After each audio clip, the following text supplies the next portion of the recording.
நமக்கு எதுக்கு நடிப்பெல்லாம்? ஏகப்பட்ட பிசினஸ் இருக்கு. அத கவனிக்கவே இங்க நேரம் இல்ல. இதுல இது வேறயா? அப்படின்னு அரவிந்த் சாமி ஒதுங்க ஓவரா பிடிச்சு இழுக்குது சினிமா. ஒருவேளை இப்படிலாம் பில்டப் கொடுத்தாதான் கேட்ட சம்பளத்தை குறைக்காம கொடுப்பாங்களோ என்னவோ. அரவிந்தோட அலட்டல் இன்னும் அதிகரிச்சுட்டே வருது. அப்படியும் தனி ஒருவன் படத்துக்கு பிறகு மீண்டும் ஜெயரவி கூட இணைஞ்சு நடிக்கிறாரு அவரு.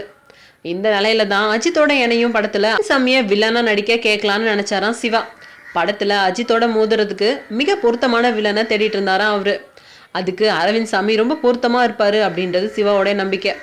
காஸ்டிங் விஷயத்துல அஜித்தோட விருப்பம் மிக முக்கியமாச்சே. ஆனா அவரோ அரவிந்த் சாமியா வேணாமே அப்படின்ட்டாராம். அஜித்தே சொல்லிட்ட பிறகு ஆட்சேபனை ஏது?